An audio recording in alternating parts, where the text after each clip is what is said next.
Ahí está, sigo grabando. Entonces, decíamos que la eficiencia era bastante buena de este motor. No sé si se entendió, creo que es bastante sencillo el ejercicio. Por ahí hay algunas dudas con respecto al circuito, pero es cuestión de analizar nomás acá los valores que da en el enunciado. Como les dije, esto está en la página 388. Pueden, pueden ver ahí y analizar. Y si tienen alguna consulta ahora mismo, adelante.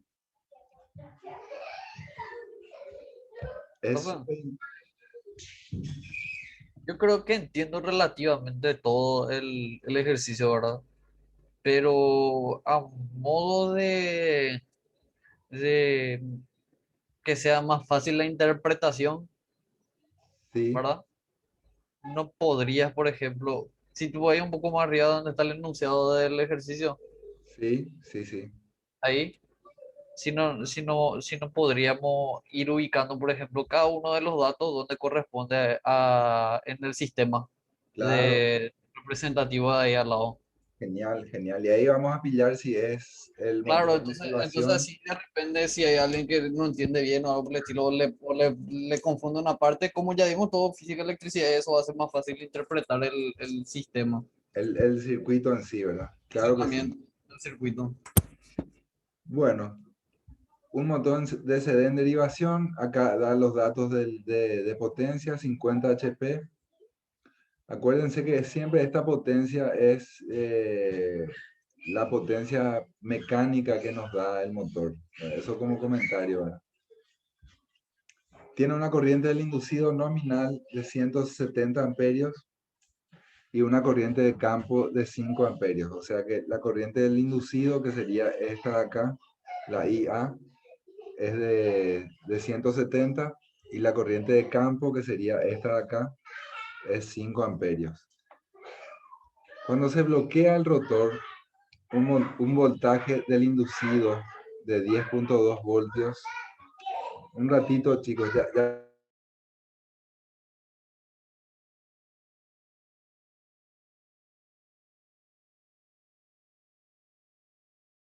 Yo hermano no escucho nada. Está Ah, muteado. ya, ya. Sí, yo muteé porque tenía mucho ruido acá detrás.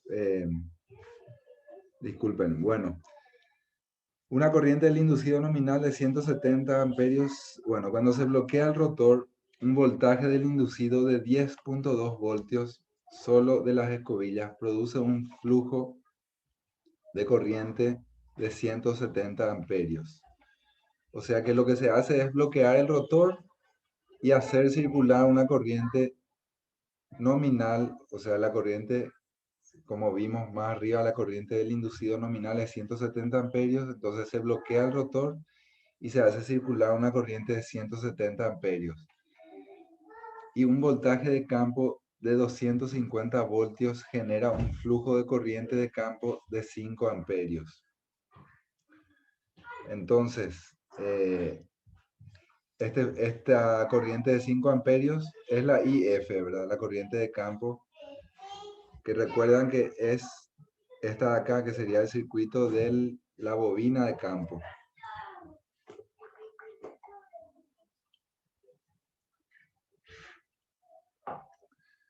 ¿Está todo bien hasta ahí?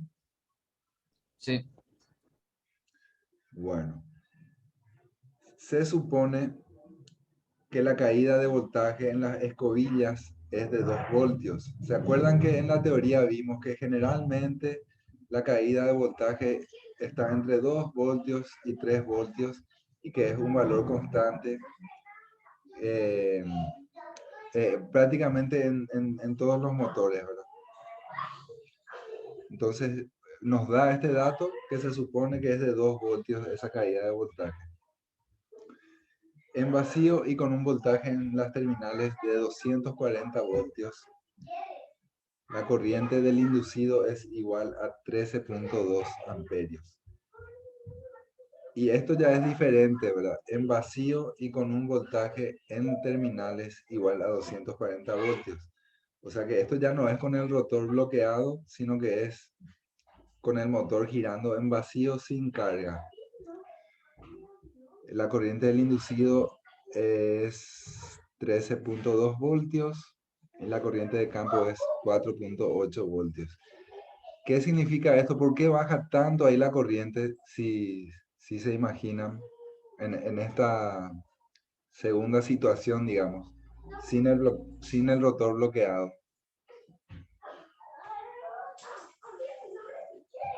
O sea que el motor está girando, no tiene, al decir en vacío, esto significa que no hay ninguna carga que el motor esté mecánicamente haciendo girar, ¿verdad? No hay ninguna carga sobre el rotor. Entonces, a esto se le llama, Ya tengo entendido, entonces necesitan menos corriente para poder hacer funcionar el motor. Entonces, cuando necesita carga, lo que necesita es gastar más potencia para poder seguir rotando a la misma revolución. exactamente. O sea que, Mientras menos carga tiene, menos corriente va a utilizar porque no necesita potencia. Pero mientras más carga tiene, más potencia necesita, entonces más corriente va a consumir. así mismo, Damián. Esa corriente nominal que nos da la placa, que nos da como dato el fabricante, es la corriente que va a absorber ofreciendo, digamos, la potencia mecánica nominal, ¿verdad? O sea que si no tiene carga el motor, evidentemente no va a consumir esta corriente porque no está funcionando a su potencia nominal, o sea, a la carga nominal que puede ofrecer el motor. Y cuando no tiene carga, se reduce muchísimo esta corriente y al no tener carga, ahí vemos el ejemplo, da como ejemplo una corriente de 13.2 amperios en el inducido. O sea que imagínense, de 170 baja a 13.2 esa corriente. ¿Y por qué se hace funcionar en vacío? Porque con este ensayo, o sea, con estos dos tipos de ensayos, se pueden sacar las pérdidas en el hierro y las pérdidas en el cobre. Y en este caso, en el ensayo en vacío, acá pueden ver, da el dato de 240 y da el dato de 13.2, ¿verdad? Y con eso él saca las otras pérdidas que están acá. Acá dice, las pérdidas rotacionales a plena carga son esencialmente equivalentes a las pérdidas rotacionales en vacío, puesto que las velocidades en vacío y a plena carga del motor, en vacío y a plena carga del motor, no son muy diferentes a las velocidades, claro, las velocidades. No son muy diferentes y se pueden hallar determinando la potencia de entrada al circuito del inducido en vacío y suponiendo que las pérdidas por caída en las escobillas y en el cobre del inducido son despreciables, lo que quiere decir que la potencia de entrada al inducido en vacío es igual a las pérdidas rotacionales. O sea que este ensayo en vacío se realiza para sacar las pérdidas rotacionales, que serían las pérdidas, ¿recuerdan eso? Las pérdidas por fricción y por rozamiento del aire. Ah, sí entendí. Entonces, ¿Entendiste, Damián? Ok. vamos a ver si entendí. Cuando vos querés hallar las pérdidas de núcleo y las pérdidas mecánicas, lo que tenés que hacer es hacerle trabajar en vacío para poder hallar, porque cuando vos estás haciendo trabajar con carga, salen más a resaltar las otras pérdidas, entonces tipo el valor se pierde dentro de las otras pérdidas o algo así, ¿eh? Así Por eso es mismo, que por eso es que tenés que calcular en vacío las pérdidas de núcleo y mecánica. así mismo, Ah, ok. exactamente eso. Y como Ok. me retrocedo otra vez en lo que les dije al comienzo de los transformadores, es la misma cosa lo que se hace con los transformadores. Se hace una prueba en vacío que es sin carga, digamos, con el secundario del transformador sin conectar a ninguna carga. Y esta prueba eh, te da las pérdidas en el hierro y después se hacen las pérdidas en cortocircuito, que sería el equivalente a nuestro rotor bloqueado, que sería 13.2. para sacar las pérdidas en el cobre. Háganse nomás la suposición, o sea, como ayuda a memoria. Cuando el rotor está bloqueado, quiere decir que la corriente va a ser mayor, ¿verdad? Porque hay una carga. De hecho, que se hace subir la corriente hasta la corriente nominal. ¿Y qué pasa cuando tenemos la corriente nominal? Podemos sacar las pérdidas en el cobre, las pérdidas en el cobre del bobinado, ¿verdad? Sin embargo, cuando el motor está en vacío, la corriente es bajísima y lo que se puede sacar de este ensayo son las pérdidas en el hierro. Perdón, las pérdidas mecánicas que serían, las pérdidas mecánicas que serían las pérdidas por rozamiento. Me equivoqué, no son las pérdidas en el hierro, sino que son las pérdidas por rozamiento. No sé si queda claro ahí los dos tipos de ensayos y para qué se realizan los dos tipos de ensayos. Básicamente es para sacar todas las pérdidas que tiene el motor. Y después ya lo que vimos, ¿verdad? Se resta la potencia de entrada con todas las pérdidas y se saca la eficiencia del motor.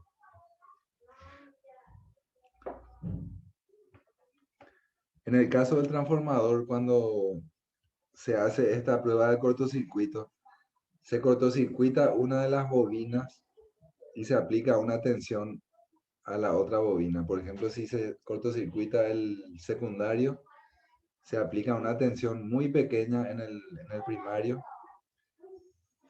una tensión variable, y se va incrementando esta tensión así de forma muy suave, digamos, hasta que se llegue a la corriente nominal del transformador. Cuando se llega a la corriente nominal del transformador, se pueden obtener los parámetros de las pérdidas en el cobre. Y es el mismo caso que tenemos acá, solamente que en vez de poner en cortocircuito, en este caso lo que se hace con el motor es bloquear el rotor.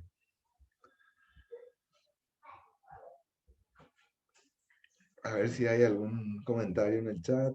Parece que nada. ¿Se entendió?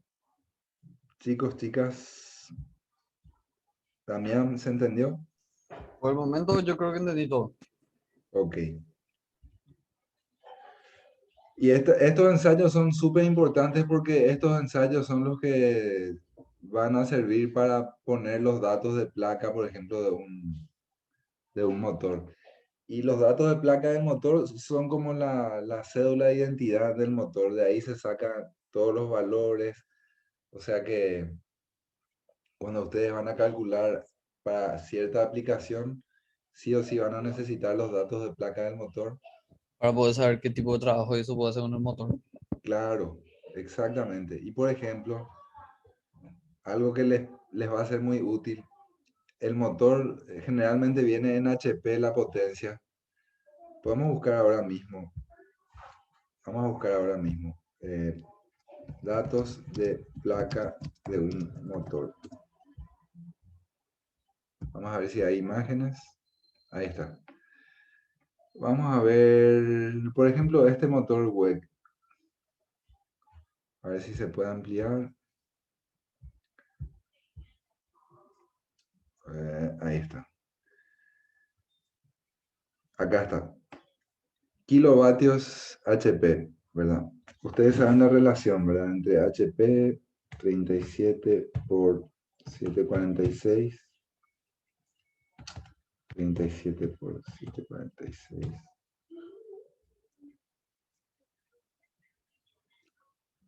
Perdón, al revés. 50 por 746. Ahí está.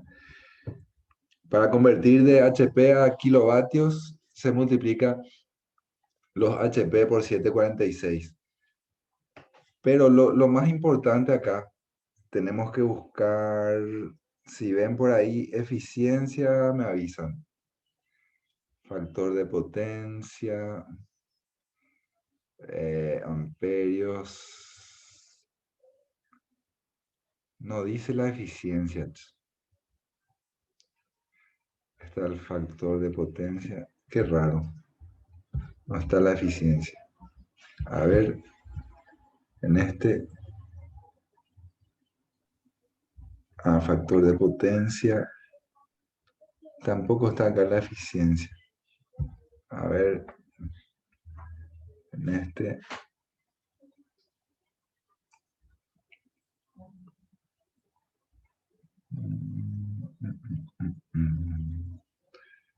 Este sí tiene la eficiencia, que es acá 66%. Por ejemplo, este es mucho menos eficiente que el que vimos en el ejercicio. A lo que quiero llegar es que cuando tienen el dato de placa, ustedes tienen que usar la eficiencia para poder determinar la potencia de entrada del motor. Entonces, recién ahí van a poder calcular cuánto van a tener que reservar de potencia para el motor que van a estar utilizando. Tuve una consulta ahí en la imagen esa de la placa. ¿Sí? En la parte derecha de la placa había otros datos. Había uno que hasta 70% llegaba a su eficiencia. Eso es Acá está. cuando le aplicas 60 Hz y trabaja en Exactamente. otra corriente. Sí, exactamente. Tiene los datos para las dos frecuencias. En este caso, en 50 Hz va a ser menos eficiente que en 60 Hz. En 60 Hz sería, por ejemplo, para Brasil, ¿verdad? Que ellos usan 60 Hz. El factor de potencia se mantiene, los valores de las tensiones sí cambian. La velocidad cambia porque la velocidad está directamente relacionada a la frecuencia, ¿verdad? No La se velocidad no confundan con... está a la ¿Cómo? potencia. La velocidad creo que también está relacionada a la potencia. En realidad, la velocidad está relacionada más que nada a la tensión. Damián, no sé si era Damián el que consultó. No, yo creo que la fuerza tangencial, por ejemplo, que se calcula en un motor de una máquina, suele... Está relacionada con la tensión, ¿verdad?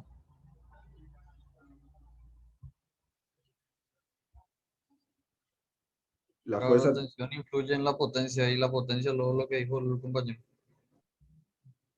sí, sí, sí. La fuerza tangencial está relacionada generalmente claro, la fuerza tangencial sería lo que es el torque, ¿verdad? Y el torque está relacionado con si mal no recuerdo, es Número de vueltas. el número de vueltas. Bueno, tendríamos que analizar. Muy buena pregunta. Muy buena pregunta. O sea, yo lo que te digo, bro, ¿sabes por qué? Porque vos, por ejemplo, cuando tenés un motor, ¿verdad? Vos necesitas que haga X fuerza superficial, ¿verdad? Vos calculás según la velocidad, o sea, de las vueltas que hace. O sea, compensar que gire menos rápido, pero tenés más fuerza, o hace que gire más rápido, pero tenés menos fuerza. Vos sabés que eso depende del tipo de motor. Fíjense que con la tarea que ustedes hicieron, vieron los tipos de motores, ventajas y desventajas y las aplicaciones, ¿verdad? Y van a ver que, por ejemplo, el motor serie tiene una fuerza impresionante, es el motor que tiene más fuerza, pero esta fuerza también, digamos que si no tiene carga, la velocidad se va a las nubes, se va al infinito, o sea que es un motor que da mucha fuerza, pero también necesita carga, o sea, necesita que esté cargado el motor o si no, se produce algo que se llama embalamiento, se embala el motor, se quema porque empieza a girar tan rápido que esto hace que se queme el motor, ¿verdad? Y en el caso del motor en paralelo, tiene una velocidad que puede ser constante y pierde mucha fuerza cuando se le aplica carga. O sea, disminuye muchísimo su torque a medida que uno le aplica carga. Entonces, la fuerza depende del tipo de motor en realidad. el tipo de conexionado, ¿verdad? Si está en paralelo o en serie. Pero muy bueno el análisis. Podemos, podemos ver eso con más detalle, cómo se relaciona la tensión con las velocidades y el par del motor. Profe, ¿qué es ese, por ejemplo, que dice 1.9 y el otro dice 1.8? A ver, ves que tiene La una placa. A ahí al costado, Sí. amperio, es la corriente, y uno es a 230 voltios y otro es a 400 voltios. No sé si ves ahí que hay una barra,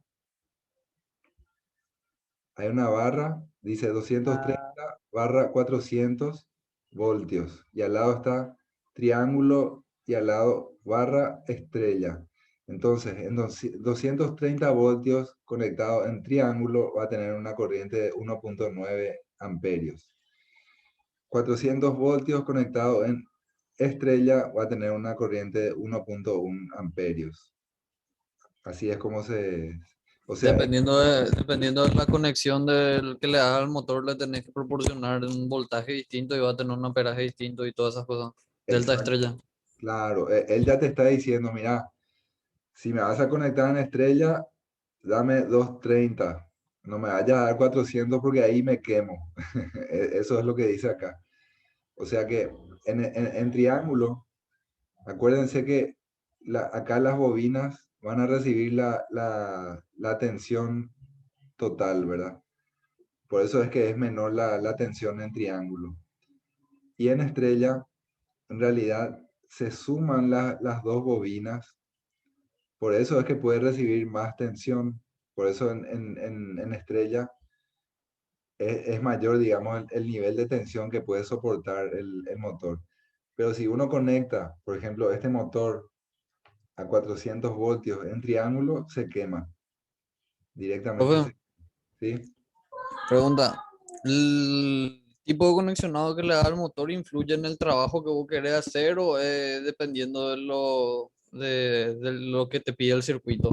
Porque viste que, y la otra pregunta también es, porque viste que 400 voltios supongo que va a consumir más energía y, o no es así. Pregunto nomás yo porque para quitar la duda. En realidad, no va a consumir más energía porque fíjate que cómo la corriente cambia. O sea, en 230 tenés menor tensión, pero tenés más corriente. Y en 400 voltios tenés más tensión, pero tenés menos corriente. En estos casos, lo que se hace es un arranque estrella-triángulo. No sé si escucharon hablar alguna vez del arranque estrella-triángulo, sí, que, es un, por es ejemplo, uno un estilo para... tiene, cuando uno tiene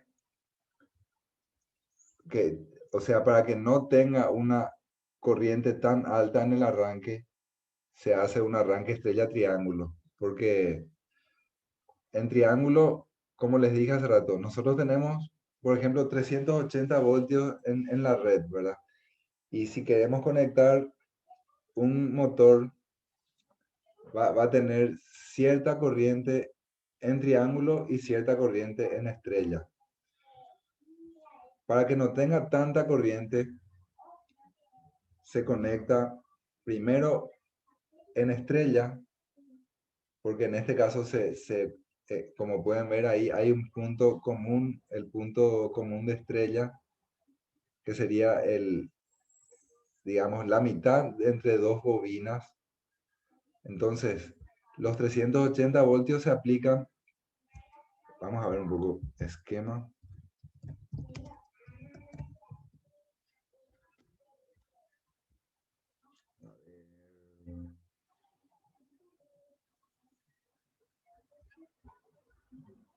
Conexión, conexión estrella. Conexión estrella. Ahí está. Acá en este creo que vamos a entender Capaz que acá entendamos un poco. No sé si están viendo acá el de la derecha. Acá se tiene. Si yo tengo mis tres fases, ¿verdad? L1, L2, L3. Tengo una estrella y acá tengo un triángulo. Si ustedes se fijan, en el caso de la estrella, va a recibir por un lado acá una fase, se tiene la bobina, se tiene un punto común que sería el neutro, y después viene la otra bobina y recién ahí se conecta la otra fase. O sea que hay 380 voltios de este punto a este punto. ¿Qué quiere decir eso? Que hay cierta resistencia acá que va a ser una suma de estas dos bobinas, ¿verdad? En el caso del triángulo, la resistencia es mucho menor porque es una sola bobina la que se conecta a los 380. No sé si pueden diferenciar notar esa diferencia, ¿verdad? Que acá los 380 se aplican a una sola bobina. Acá también recibe 380 y acá recibe 380. Entonces, si nosotros conectamos en triángulo directamente en el arranque, la corriente de arranque va a ser mucho más alta. Por eso es que se conecta primero en estrella hasta que el motor llegue a cierta velocidad, hasta que esa inercia mecánica sea menor, o sea que el motor ya va a estar girando. Cuando se llega a un 70-80% de la velocidad nominal, se pasa a la conexión triángulo y ya no se tiene esa subida, ese golpe de corriente en el arranque. Para eso es que se hace este arranque estrella-triángulo. Es súper útil, se usa muchísimo, es barato, pero tiene la limitación de que se aplica, perdón, según el reglamento de ANDE, se puede aplicar hasta motores de potencia de 5 HP, o sea que hasta motores de 5 HP. Motores más grandes ya tienen que utilizar otros métodos de arranque. Hay otros métodos como arranque compensado, que se usa ya muy poco. En realidad los arranques que ya se usan son los variadores, o sea, los arranques suaves, que en inglés son los soft starter, que ya utilizan eh, ¿cómo se llaman? Los componentes de estado sólido, ¿verdad? Entonces, solamente que tienen la contrapartida que son mucho más caros, ¿verdad? Pero sí son arranques mucho más suaves. Uno puede programar el tiempo de subida de la velocidad hasta la velocidad nominal. Por ejemplo, pueden ser 10 segundos o pueden ser 20 segundos. Es mucho más versátil, digamos.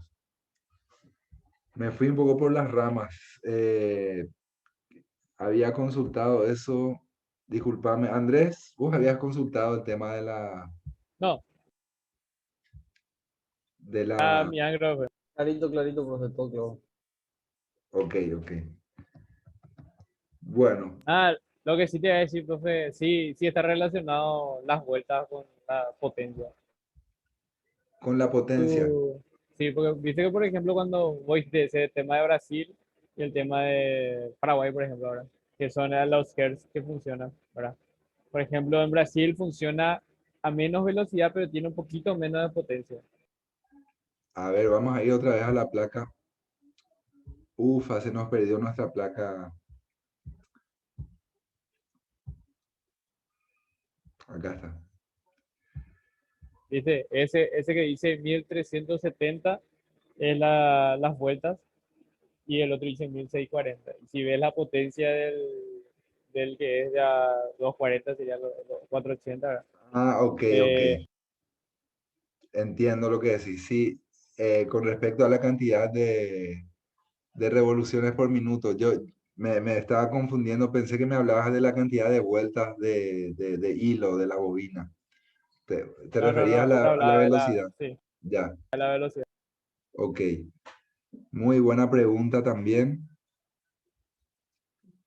Por un lado, tiene El de frecuencia 50 Hz, 0,37 kilovatios. Y a 60 Hz, evidentemente. Ah, ¿sabes cuál es la diferencia ahí? Las tensiones. Las tensiones son más altas. Las tensiones son más altas. Entonces, al tener las tensiones más altas y al tener la misma máquina, o sea, tenemos las mismas bobinas, el mismo inducido, evidentemente la potencia va a ser mayor, ¿verdad? Porque se le está aplicando una tensión más alta. Realmente no estoy seguro si esa potencia va a estar relacionada con la frecuencia. Creo que no, creo que no. También un buen tema para... Ahí lo que también veo está relacionado. Ponerle que este es de medio HP por ahí, ponerle que el motor este. Sí, y podemos calcular, a ver un poco. Porque 0. calculando que 740 más o menos es un HP, ponerle que es la mitad. Sí, sí, sí. Pero el de la izquierda, pero el de la derecha no aplica en ese punto. Sí, o sea, ¿y a qué te referís? A que la potencia es mayor. Fíjate los niveles de tensión también. No, claro. Digo que va a haber, en teoría, tiene que salir la misma potencia, aunque conecten diferente. Tendría que, ¿verdad? Pero ahí, por ejemplo, la eficiencia es diferente, yo digo, ¿verdad? Porque o sea, la corriente que circula es mayor, ¿verdad? Yo digo que por eso puede haber más pérdida por calor, puede ser, digo, ¿verdad? Sí, sí, sí, sí. En este caso yo creo que por ejemplo, la eficiencia tiene que ver con la frecuencia. Tiene que ver con la frecuencia. Específicamente, en qué parte, en qué fórmula se define eso, ahora mismo no tengo eso en la cabeza, ¿verdad?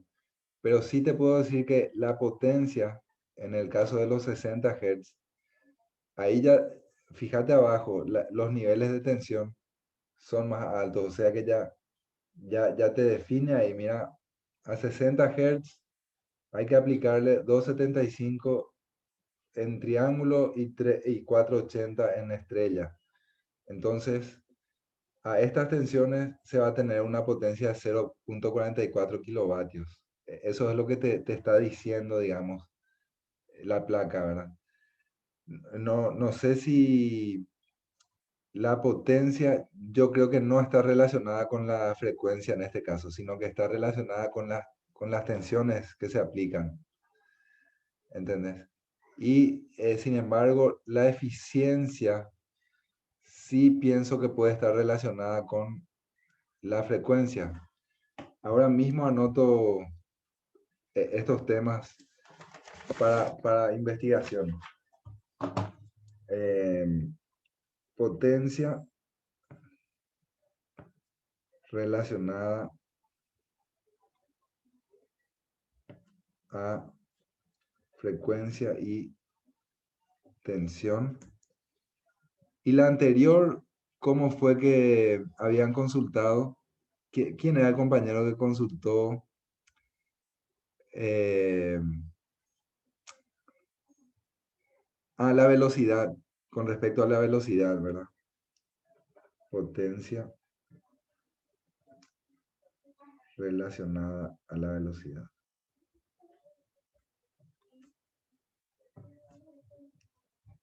Perfecto. Bueno. Bueno, entonces creo que se está por cortar otra vez. Quiero mostrarles lo último que sería ya, entramos a generadores, ¿verdad? Si le parece, hacemos una pequeña pausa otra vez y volvemos a entrar y terminamos en 10 a 15 minutos el próximo bloque. Dale, brother, no hay problema. Ok, ok. Son las 8:23. En 5 volvemos entonces.